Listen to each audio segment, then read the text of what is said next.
So The Crow is a 2024 remake of the movie from the 90s, which starred Brandon Lee and was famous for basically having an actor killed on the set. Brandon Lee, the star of the movie, was shot by one of the actors because prop gun malfunctioned or had a real bullet in it. And it's just made for a very terrible but very landmark piece of film history, especially just safety in films. And just the idea of this movie, The Crow, being remade, to me, based on that alone, was just warranted skepticism. But The Crow itself is a movie that I was thinking, why are people going to reboot this? Like, what does anyone see in this property that makes you think this will be a successful movie? The original was pretty successful, but then they tried to do a bunch of sequels and maybe even a reboot, I think, in the 2000s, and all those attempts were pretty poor, and no one liked them. So why go with a reboot now? I don't know. But this movie is just so bad on so many levels, and I want to talk about it today and break down what about The Crow just sucked. So let's go through that today and talk about what makes The Crow so bad and why some remakes should just not be touched and why some movies just should not be made at all. So the first thing I really think sucks about The Crow are the characters. I think there's no sense of character. It doesn't feel like any of these characters are people who are actually real or people we can actually care about. Let's start with the very first shot of the movie. It opens with the boy walking through a field by a barn, and he's talking about death. He's talking about how he's always been around death, and we assume that this boy had to put down a horse when he was a kid. It's the first shot we see, and he kills this horse, and then it cuts to the present day where we see Bill Skarsgård is in this rehabilitation center.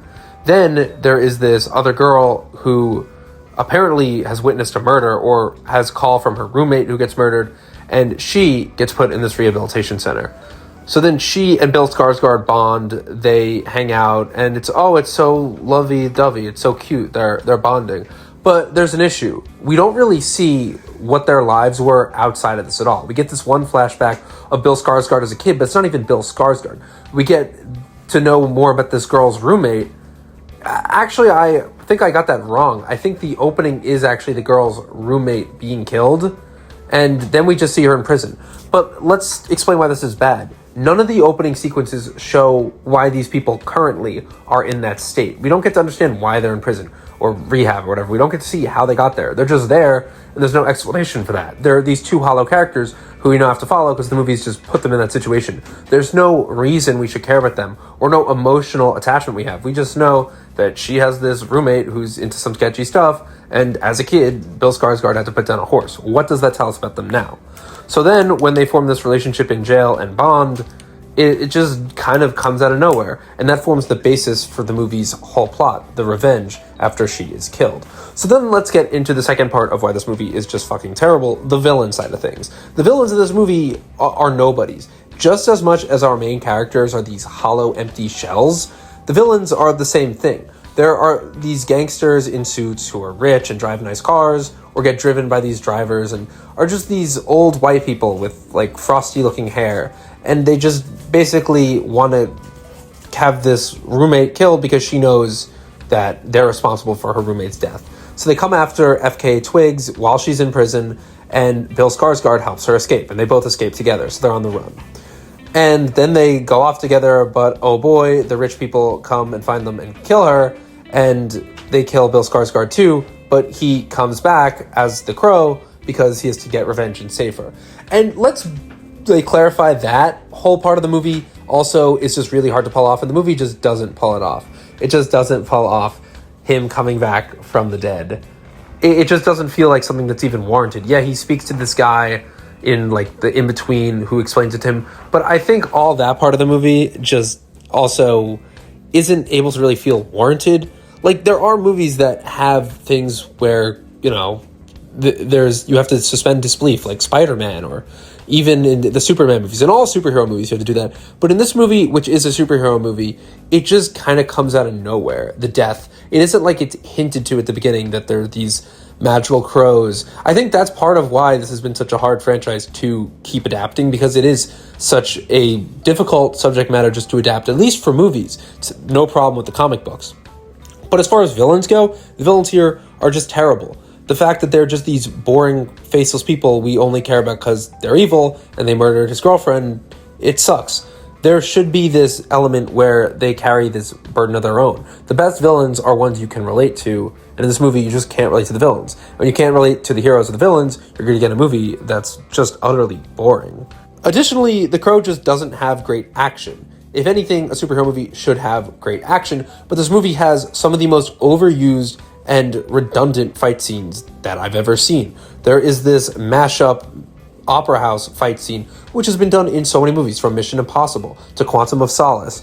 It's just, how many times do we have to watch one guy fight through a crowd of suited guys while classical music plays? Even John Wick did a rendition of this. There's nothing so original here that this guy avenging this girl who he just recently met, it just doesn't feel like believable at all.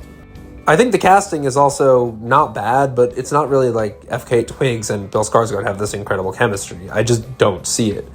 And I really do wish I did see that chemistry. I wish we did get more of them hanging out together with their home life. I feel like the relationship we do get just feels so forced and just like it isn't even a real relationship. It feels scripted.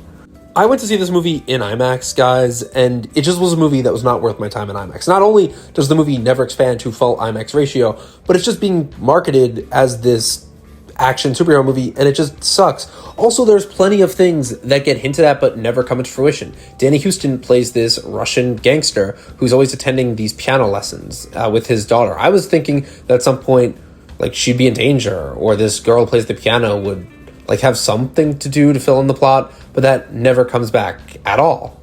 It's just a movie that, at the end of the day, is really boring. It really has these cliche villains who aren't that interesting, and heroes who you don't care about. And when you have all those factors, you're going to get a movie that's incredibly forgettable. Movies come down to several things: having great characters, having a great visual style that people are going to remember, having music, audio that people are going to remember, and just all those add up to being entertaining. When you don't have any of those things, the movie will just suck. And The Crow is absolutely terrible. There's no heart to this movie. There's no core or emotion. It just feels like you're watching a movie that a couple studio executives thought would be an interesting IP to dig up and put on the screen.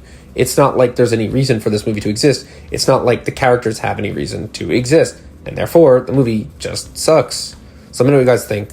I didn't see The Crow a lot as a kid, the original, but I did see this one once, and I saw this in IMAX, and it just sucked. So that's how you know it's pretty bad.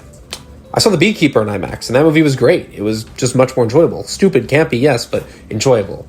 And that movie had decent characters. It had a good visual style. This movie doesn't have any of that. So I liked The Beekeeper way more. That's my take. I like The Beekeeper. It's like Peter Griffin in Family Guy when he says, like, do you like Godfather? And he goes, I like The Money Pit. I like The Money Pit. Anyway, guys, thanks so much for watching. Let me know what you guys think of The Crow. See you guys on the other side.